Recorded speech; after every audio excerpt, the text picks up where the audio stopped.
I don't want to be saddled with debt, wearing the corporate noose or whatever it is. I want my freedom and flexibility. I value that more than I do the perceived safety and security, which is really just a mirage anyhow. This is Unemployable, the podcast for independent workers, freelancers, DAO contributors, and other self-employed folks who want to own their employment and become self-sovereign. We may work alone, but we can be unemployable together. This episode of Unemployable is brought to you by Opolis, providing health insurance, benefits, and payroll for the self-employed. Join the community at opolis.co.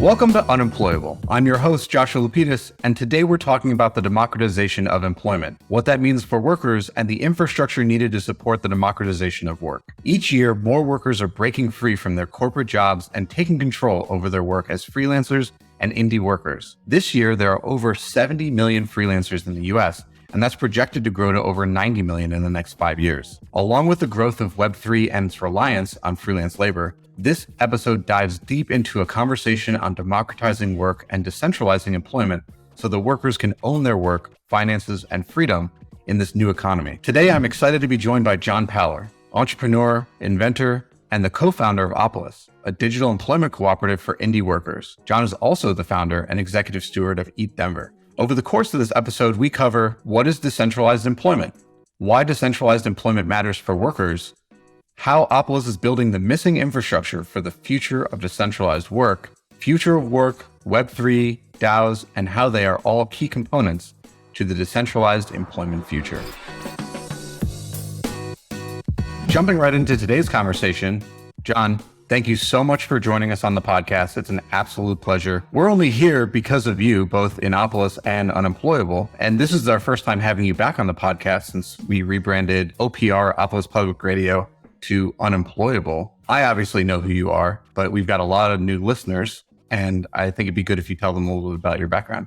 Thanks for having me, Josh. It's good to be back. Hopefully we'll do this a little bit more frequently. So for those that are new, I'm John Paller. I'm the founder of Opolis. I've been in the HR tech and employment systems space for 20 plus years. And I've seen employment from many different angles. So the thesis that we're operating from now started in 2005. I was having a discussion with one of my employees from a previous venture back in the day, and we're really talking about how to create better productivity for people in the workforce. And at the time we were working in contingent labor. So this was like temporary workers, contractors. And if you know anything about that space, those folks aren't typically treated very well in terms of like benefits. They're kind of treated like second-class citizens. Kind of is. Yeah. And they are. I mean, it's. No, they are. They I had to are. experience that at Lyft a little bit. Exactly. So we started talking about aligning incentives for the individual workers to give them more of a feeling of being valued, right? So to treat them better. And then as a byproduct, they're going to be more productive, right? That would seem to be correlative. So we started talking about different things that we could do. And this was all being done under the banner of a competitive advantage for like brand differentiation. But the words democratized employment came out of that conversation. It's like, you know what? I'm going to democratize employment. At the time, I had no real idea what the hell that actually meant. Or how to do it. Yeah, I mean, you kind of get this altruistic idea. You're just like, yeah, I'm going to democratize employment. It was a little naive. 100% it was naive. Because you don't really, you say these things and then like you start unpacking it and it's like, oh, you know, you keep unpacking and then you wonder why, well, how come nobody has done this before? And, you know, because I mean, it's a big world and there's a lot of people looking for opportunity and innovating. So tell me a little bit more about democratized employment. Yeah. What is it? What are some of the tenets of it? So democratized employment, another word for that would be mutualistic employment. So it's where the playing field is level between the service provider and the service consumer. So this is formally known as employer-employee. So employer-employee is a very hierarchical framework. Mutualistic employment would be more where it's like level, where it's like we're sort of peers. Hey, you have a service that I need. Hey, I've got skills that you need. Let's get together and do business together, but it's going to be mutualistic, right? Where it's not so paternalistic where I control you, right? Which is the typical employment framework. So democratized employment also has a lot of features that come along with it. You've got to be able to give individual workers the safety and security that traditional employment purports to give them. Fringe benefits, healthcare, unemployment insurance, compliance work, simplifying it so that it's a one-stop shop.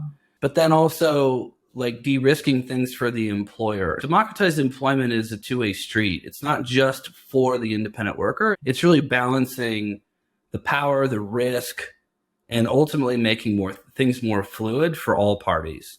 When I say fluid, I mean dynamic, high frequency, like employment's kind of kludgy, all the paperwork and compliance and all this kind of stuff that you've got to deal with. If you could actually reorganize this in a more smart way, you could actually make it so that people can move around a lot easier, and then employers could be much more agile, which is what they want. They want flexibility just as much as anybody else does.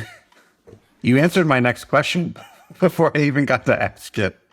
I have a feeling this is going to be a common trend today. What are some of the benefits to employees that you would want to highlight in the change from this paternalistic system to the mutualistic system? Well, the change isn't really about the features. It's about who controls it, who's the decision maker. So democratized employment would give the individual employee the ability to make their own employment choices. So preserving the typical employment framework is what's critical. So usually when you jump out of the boat of traditional employment and you're like, YOLO, man, I'm done. I don't want to be handcuffed to the cube farm anymore, and I'm going to go over here and... Is this like the millions of people who are quitting Silicon Valley jobs right now as part of this great resignation? Oh, yeah. And can you imagine the level of cynicism that's coming along with this? Like the attitudes are going to be pretty distinctly, screw this, man. I'm going to go do my own thing. There's no loyalty. Not all of them are going to say that, but a lot of them are. Okay. It's a big middle finger to like traditional employers. And this is a trend that's been happening for some time. At the youngest generation, over 50% of the workforce of the Gen Zers, the Zoomers,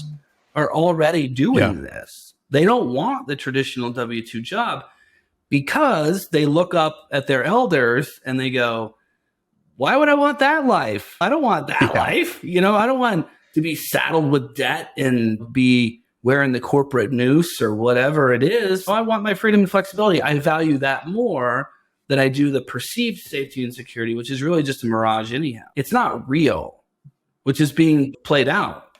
Right. And I've heard you describe these types of people as self-sovereign workers. And whenever I hear self-sovereign, I always think of those people who in like those cop videos, they get pulled over and they're like, you can't arrest me. I'm a sovereign citizen. Yeah, I'm a sovereign citizen. You have no jurisdiction over me. Yeah, we have to just meet back from these guys.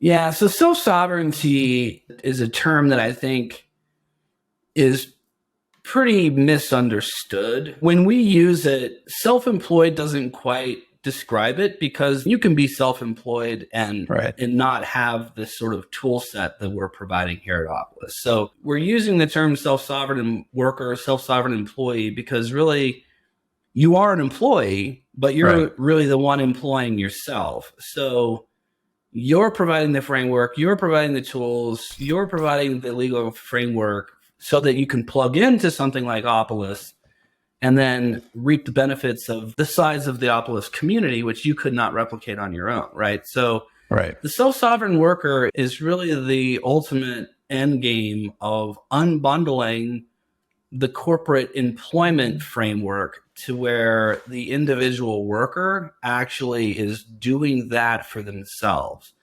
So usually when you're at a company, you get a pay stub every 2 weeks and they just put money in your account. So like direct deposit, set it and forget it. You don't really do anything, get my health care, whatever. It's easy. Okay. Sure.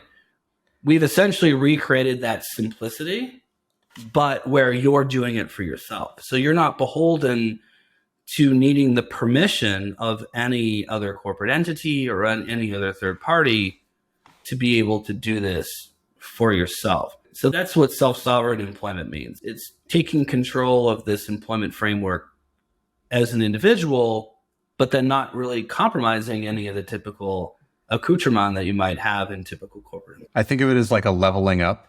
of, let's say there's like a Maslow's hierarchy of needs, but for employment. And then down here, you've got unemployed, I guess. And then right above it's, I work for the man. And then, I have some equity in the company. I'm self-employed. And then here at the top, I'm a self-sovereign worker.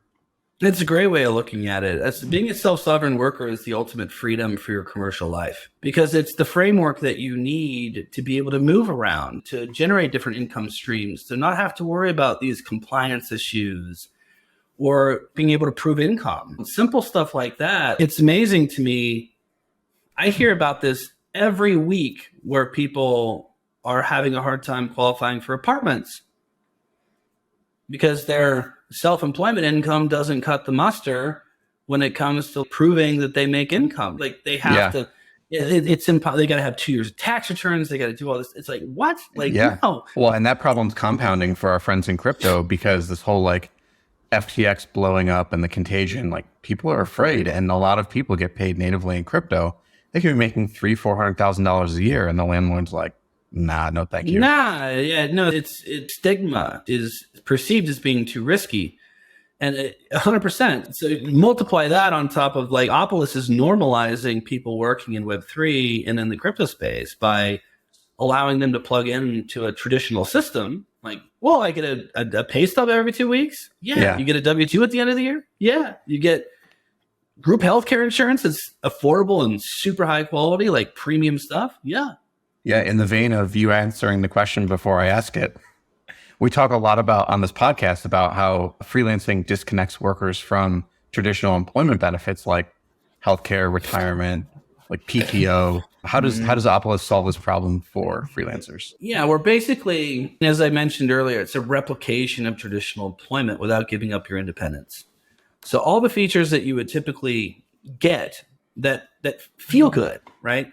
The reason why corporate employment has been designed the way that it is because it gives people a perception of safety and security. Even though there's no legal guarantees, there's no real guarantees or real safety. It makes things simpler, right? I got less to deal with, less to worry about. So my headspace is clearer. I can focus on other stuff. That psychology is really what we're replicating. So the features and benefits, healthcare, unemployment, workman's comp, compliance, reporting, accounting, like all the different things that have to be thought about. Yeah. Are done. So we replicate that experience of sitting in the cube farm, getting the semi-monthly pay stub and the annual W-2, but where you get to do it from where, with whom, and how much you choose. You're basically getting your cake and eat it too.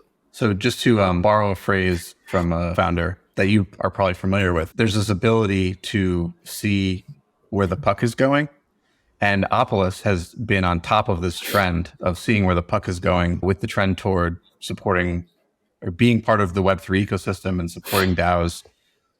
We talk about it here often, but for the uninitiated, can you explain like what is Web3, why Web3 and crypto are not synonymous, and why DAOs and what we're doing are crucial components of the Web3 ecosystem? Yeah. So Web3, you're going to get a bunch of different definitions depending on who you ask. We have. So, yeah. And so Web3 is sort of, it might even be a moving target. I don't know. But I think Web3 to me is really synonymous with the future of work. Now, how that looks for any one individual person is going to vary because there's going to be a lot of opportunities to choose your own adventure. Now, let me explain. So I think one, earning opportunities are going to be abundant globally, digitally, meaning it's not going to be geocentric. So it won't be determined based on where you live. Your earning opportunities will no longer be tethered exclusively to your geolocation. I think Web3 is going to shift that paradigm majorly. It's already happening in some areas like NFTs, games, play to earn kind of things. So they call that P2E. And there's going to be a lot of things like this. Okay. So new economic models are really going to be the hallmark of Web3. And when I say economic models, I really mean earning models, like value distribution models. Like how do I generate value from myself And these new games are going to align the selfish interests of the individuals. A lot of times we play these zero-sum games. Like we play, where I win, you lose. It's very competitive. It's very, someone's got to lose in the market, right? Two-sided market, someone's got to lose, right? So I think Web3 is going to really push forward this new notion of a new paradigm of positive sum games and these economic models that enable people to earn economic resources, essentially income, globally in infinite amounts of varieties of games that are going to be valuable not just to the communities that are building these games, but also to an overall buoyancy of global economic market that we've never seen before. I think when you talk about step changes and efficiency captures with technology and some of the things that we've been doing in Web 2, yeah, those are all fine. But like the fundamental model of how we do business is what Web 3 is going to shift. And the models, the games, these opportunities that are going to, whether it's games, whether it's models like Opolis, other regenerative type of models that create these symmetrical outcomes of value distribution between the individual and the collective, the possibilities are endless. And we're at like the tip of the spear. Yeah, Opolis has been at the forefront of reimagining. We've talked about positive sum games for a long time. The notion of regenerative games or regenerative models is a new term. It's like a new meme. And we could thank Kevin Owocki and the Gitcoin folks for that. But it's a very apt way of describing this paradigm shift, because we've thought about value as scarce. The current model of capitalism, value is scarce. And even some of the early crypto economic games talk about scarcity as a hallmark. I don't think that scarcity necessarily is going to go away from the game design entirely, but I do think that it's going to shift in its role. And I think that we're moving into a place where we could essentially create infinite abundance. Now, if that's the case, and we can literally equip anybody in the world to be participating in these games, these economic models from wherever they are, just having a mobile device or just having an internet connection. The overall buoyancy of the global economic market. There's an efficiency that's created when we don't have to have all of these barriers and people can be employed by themselves and float around, and there's not just rent seekers, I don't even know what to call them, that are just gatekeeping all of these different free flows of information and people and money. What's the connection between this and this infinite abundance? Like, I mean, water is still a finite natural resource. Where's the line? It's a fantastic question. I don't know that I have the answer to that, actually. So right now, money, as an example, is a centralized game. There's 3 countries in the whole world that don't operate on centralized central banks. Okay, so the rest of them do. Money is obviously something that is not a finite supply because money print or go brr all the time. Yeah. Quantitative easing is the term for print money, right? Yeah. I would look at that as like a top-down economic model. The central banks control the monetary policy. They control the economic levers and pulleys. They control all of these things. So Web3 is more emergent. If you look at community tokens as an example, as a form of community monetary policy, and you could have infinite amounts of communities, that means you could have infinite amounts of currencies. And that means you could have infinite amounts of value vectors of opportunity. I don't know where it ends. I think there is a diminishing point of returns for more is not better necessarily, because the noise to signal ratio gets a little whacked, and you can only do so much as a person. Like, in the DAO community, I think I saw, somebody was talking about you can only really contribute to 3, maybe 3 or 4 DAOs at any one time and be effective. Yeah, I tried. I wasn't able to do more than that. You can't. Like, I've tried, and I was involved in all sorts of stuff a couple years ago, and I'm just like, dude, I have to cut this back. I literally cannot be efficient on any of this. And I'm now only doing 3, 2 really. And that's even hard, right? Sure. Because they're actually scaling and doing well. So like if somebody were to speculate, oh, you could be participating in 100 DAOs and earning all this income. It's like, yeah, I mean, you could in theory, but like, sure. is that really going to happen? So I think there's some, this balance that we'll figure out at some point, like what is the optimum sort of opportunity. But I think notwithstanding that, the frameworks we still need, I'll give a good example here. If I'm working for a corporation, that corporation takes on a lot of risk with me. And if I'm allocating any significant material amount of my time to something else, that's not good for my employer. Right. And if I'm in a paternalistic situation, they can control that. They can say, well, no, you can't do that. You got to focus all your time and attention here. Because I'm working. I'm a mercenary at their behest. I've got to do what they want. Now, largely that's an economic thing because they're taking a lot of risk. They have a lot of cost. The cost is what's driving that. The risk is also costly. So all of this is the actual legitimate cost and the futuristic risk cost drive this behavior. Now, if you unbundle from that and you go to mutualistic, where you no longer have these people, the employers, formerly known as, don't have that embedded cost because you're taking on the risk of yourself. They no longer care. They just want you to deliver what you say you're going to deliver. Okay, well, I'm going to deliver X, Y, Z by A, B, and C. And as long as you do that, everybody is good. Because now it becomes about like statement of work or deliverables based engagements. Like relationship is based on delivery of results, not on time and risk, which is what this model does. There's a lot of people who still work inside of the old subjugatory Web 2 employment models. We've talked about and pretty much proven why Opolis is best for DAO workers, freelancers, both in the Web 2 world and in the Web 3 world. What would be your direct appeal to, I don't know, let's call it a Web 3 company that has a handful of employees up to, I don't know, like 100 employees that are just like, nah, it's just easy for us to use Gusto or Trinet or whatever?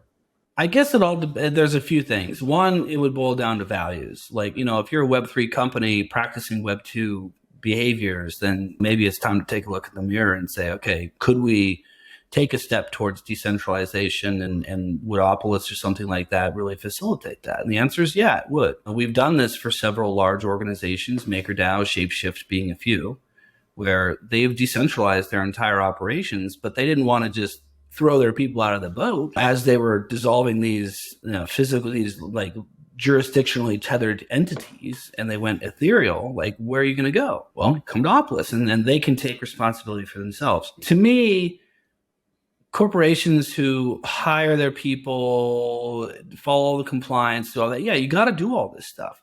But that's business people doing business things. They're not thinking like, is there a different path? Is there a new way we could accomplish the same goal? Make it more fluid for everybody, make it more mutualistic for everybody. It's going to be a function of time, I think, more so than anything. But I think this is going to become a fashionable practice. If you talk to people, they don't really want the risk of all the employment. Some of them like the control, but like you can still get deliverable based work dialed in and have all the control that you need to get the productivity that you need. You can do all of that.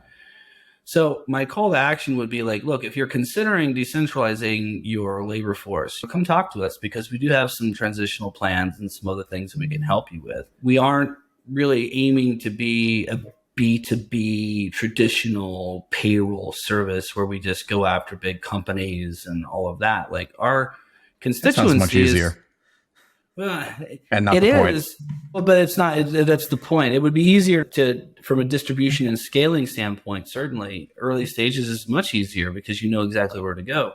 But like for us, it's about a movement. It's about a paradigm shift, and we're going where the trend is going. Like doing the corporate-based focus is only where things are today, but where things are going is a whole new thing. And to my knowledge, we're the only ones who are actually like really doing that. That would have, because I was quoting you earlier, that would have been a good opportunity for you to say to skate where the puck is going. Yeah, skate where the puck is going. Yeah. That's a Wayne Gretzky quote, actually. So that's not even me, technically. I think that's a good transition to something you said earlier, which is that Gen Z has taken an honest look at corporate employment and they're just going, nope. And based on our research, Gen Zers are opting for freelancing opportunities more than traditional jobs. Yeah, over 50%. And this is pre-pandemic numbers. It was 53%. So I'm going to guess that it's probably Yeah. What do you think is driving this trend, and what are your thoughts on it? So if you look at the social dynamic of who the Gen Zers are, who are their parents? Okay, they're Xers or Boomers. Okay, so their parents are operating from the old work paradigm. And if you look at how happy their parents are in the work that they're doing, they ain't so happy. Okay, they've tethered themselves to these companies for decades. Yeah. And what do you get out of it? Right? Look at their life. Do the Gen Zers look at their parents and say, oh, they're really happy people? Yeah, I want that. Okay. Oh, I want that. No, in fact, it's the opposite. They're like, no, no thanks. Okay. So some of this is just an allergic reaction to like, no, they don't know any different. It's not like they know firsthand because they don't. They're just watching the social dynamics of their elders and they're saying, no, thank you to that. And if you get under the covers of what it is, the older populations valued safety and security above all else.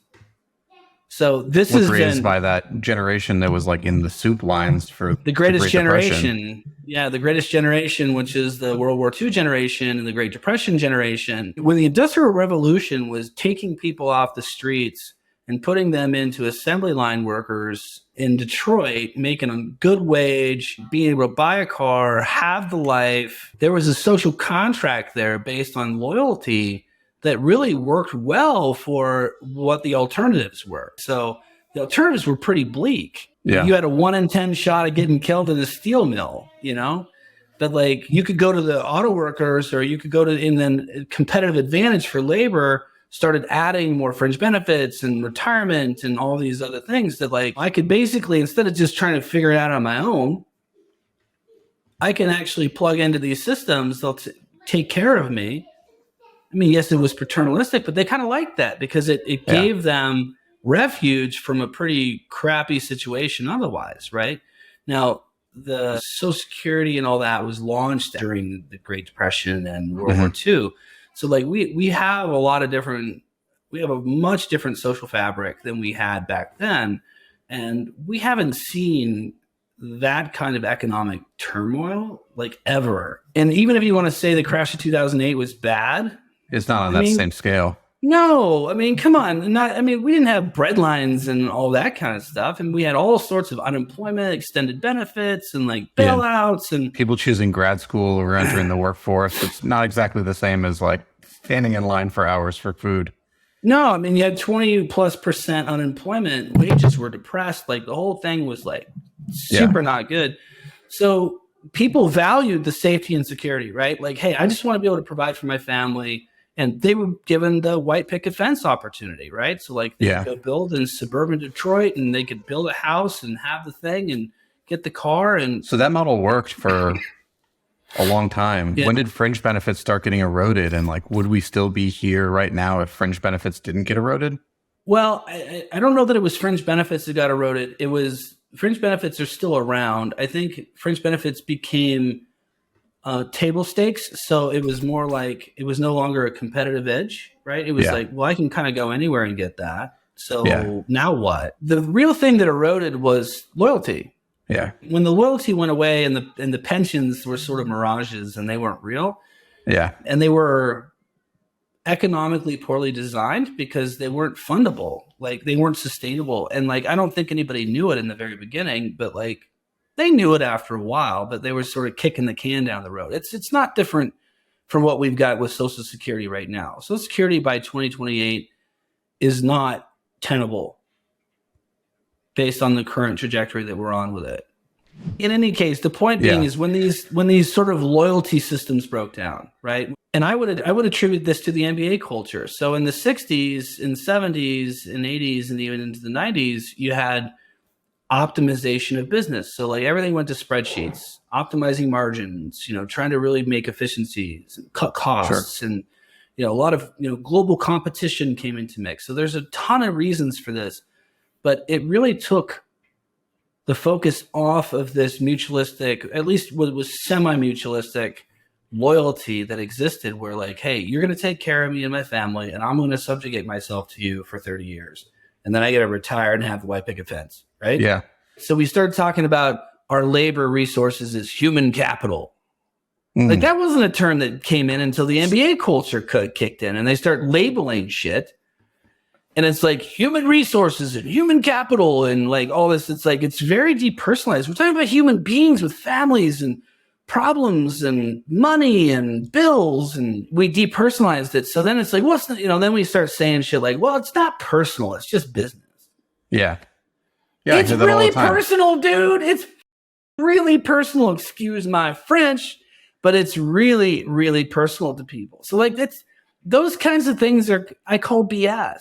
Yeah. You got to get back to a place where it's like, look, yes, work needs to get done. Yes, we need to do it efficiently, but we can do both. We can treat people like humans and we can give them, well, look, it's no longer a competitive advantage to have this or that benefit. Why are we still using this as competition? Why are we forcing employers to replicate all of these infrastructural systems that are very expensive and costly for them to replicate? Why are we doing that? Why don't we just create a public utility infrastructure and let the individuals opt into it? And that way they can just kind of float around and allocate their time and attention and don't make the formerly known as employers, have to deal with any of that stuff. So we're coming up on time, but I wanted to give you an opportunity is there any lasting thoughts that you'd like to leave with our unemployable attendees? The concept of unemployable by choice, I think, is super fun. Like, it's a super fun meme. I think, you look around and you talk about other memes that are out there in the kind of Web3 space, but I think it's a super fun thing to think about. And I think it's something that anybody who really cares about being their best person should consider going solo. Now, look, no one's going to tell you to quit your job in a bear market or in a down market and any of that. But like, there's already 35 million people running around the US right now that classify themselves as self-employed or independent working. Yeah. Come join the movement. We've created it in such a way that the ask and the lift is super low for you. The cost is super low. And the benefit that you get is orders of magnitude more. It's saving 20 to 50% on your healthcare insurance just for showing up as compared to the state exchanges. I mean, it's pretty good. Come talk to us is all I really have to say, because, there's not really much to sell about Opolis. I mean, the idea, the vision, the grand why of where we're going and what we're doing is pretty powerful. So become unemployable. It certainly is. I am. You are. Is there any ETHDenver alpha you wanna drop? Anything you're really excited about for this year? Oh man, dude, the level of, every year we always talk about like trying to outdo ourselves. Like, and this year, 13,000 people from 111 countries was like a lot. Yeah. And we're like, how do we even outdo that? Well, it turns out we're doing it. So it could be easily 30,000 people. Whoa. Yeah. That's a lot of people. Yeah. Well, as you know, we had to move venues and we're now at the National Western Complex, which is huge space and can easily handle the amount of numbers that we're talking about. It's going to be fascinating to see how it goes. I mean, obviously the first year in a new venue, we're, trying to dot our I's and cross our T's to make sure we don't miss anything. But like, so a couple of things. If you don't know, if you apply to ETHDenver, which is always free, but if you stake 5,000 Spork, which is the community token, you can actually get priority review. And if you have a Bufficorn which is actually the thing that's behind Josh there, like these guys. If you have one of those, which is you can get on OpenSea or most NFT marketplaces, you can. There's a whole bunch of utility for those things. So those are the alpha pieces. You're gonna want those. Trust me. Ooh. You're gonna want to do that. Yeah, the Unemployable University crowd's familiar with Bufficorns because I give them away. I have a lot of Bufficorns. Yes, you do. I have a lot too, sir. Yes. John, like the original Unemployable founder of the meme. Are you like King Unemployable? No, King's not the right word. I'm the original Unemployable, right? The backstory on that, actually, if anybody cares, was Josh and I used to do joint pitches together back before we were even fully launched. This is like pre-private alpha, talking to people, socializing. Spring 2020. Yeah. And I would refer to myself as, I'm unemployable. Like I literally can't, I've been on my own for so long that like, I can't imagine working for someone else. So the unemployable meme was sort of something we used to use in general conversation, but then like it became more of a, like, you know what? That's kind of what we're building here is we're building the framework that makes it so you don't have to go back and work for anyone again. You can work with a lot of people, but you don't have to work for them. Yeah. In terms of the traditional hierarchy. And I'm still so beaten into the like hierarchy that you still often remind me that I work with you and not for you. Yeah, I mean, we obviously have. We have like a hierarchy of responsibility for execution, but it's Sure. not a hierarchy of power and control. We work with each other by choice, right? Which is really what I envision the future to be: much more fluid, much more high velocity, much more by choice. Which, depending on what kind of libertarian friends you have, choice is the cornerstone of freedom, right? So giving people choice around their employment decisions, we feel like is a critical path to giving people ultimate control and infinite choice around their commercial decisions. Fantastic. John, thank you so much for joining us on Unemployable today. This was a great conversation. I know the community is going to love it. Before we sign off, how can listeners connect with you? So I'm at PowerJohn on Twitter, and that's probably the best way to find me. If you want to follow me there, you can follow me on Twitter, or you can find me in Telegram at John Powler, but please don't spam me. As always, to the Unemployable community, I'd love to hear your reactions and thoughts to the episode. You can tweet at the show at Opolis with the hashtag UnemployablePod. At Unemployable, I'll always be looking ahead to see what's on the horizon and bringing you top strategies for thriving in the new economy with freedom, flexibility, and peace of mind. I hope you got a lot out of this episode on democratizing employment. If you enjoyed the episode, please leave us a rating or review on your favorite podcast player. Your ratings and reviews help other unemployables find the show. Until next time, I'm your host, Josh Lapidus, a founding steward of Opolis, co-founder of SporkDAO, Decentralized Employment Maxi, and tenured professor here at Unemployable University. I'm John Powler, and I'm unemployable.